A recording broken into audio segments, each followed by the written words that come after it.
The power of trusting in God. You know, it took me a long time to realize that it took a certain level of maturity to be able to go through certain things in life and not question God why it happened. Someone close to me said, "Why would God allow me to go through this or let this person treat me like this?" And I said to them, "Why would God allow his son to die on a cross for your sin and my sin when we don't even deserve it and he didn't even deserve it?" And it's important for us to be grateful in every single moment of our life, because when you look back at it years from now, you usually are able to understand why things happen in retrospect if you're paying attention. I've taken a considerable amount of time looking back at all of the different events that played out in my life, and I realized how it got me to this point, the good and most definitely the bad. And it reminds me of the story of Joseph in the Bible when his brothers sold him into slavery, and they intended for it to be a bad thing, and they ended up having to go get bailed out from him. He ended up saving them. But it's just proof of the power of how God can turn something that was meant for evil into good. Just like what he did with his son on the cross. That was the worst, best day of the world, right? And if his son didn't die for our sin, we wouldn't have a second chance at life. See, because none of us are children of God. If you read the Bible and believe John 3:16, where it says that for God loved the world so much that he gave his only begotten son. See, being someone's child means you were conceived by them. The word begotten means conceived. And Jesus is the only immaculate conception the world has ever seen, because he's God's only begotten son. So we are adopted through the royal priesthood through his son, because God loved his son so much that that love vicariously trickled down to us.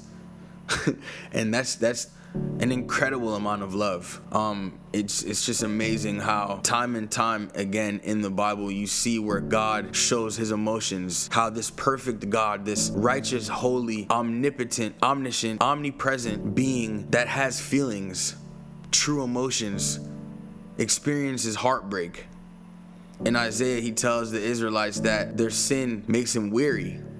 So that's a perspective to think about when you realize that God has feelings and what we do can hurt God's feelings. It's important for us to be grateful for every chapter of our life, because your circumstances aren't your identity. You might not get to choose the circumstance, but you can choose your identity. And the most important lesson that I got from the story of Joseph is trusting in God and the power of trusting in God. Because imagine if Joseph looked at the situation in a negative way his entire life. Even Moses, another example of God using bad for good, and Moses having doubts, saying me, and God showed him, look what I can do. Look at this rod. Look what this rod will turn into. Put your hand in your coat, you know? See, God didn't have to prove himself to Joseph, and Joseph remained faithful, and it worked out in his favor.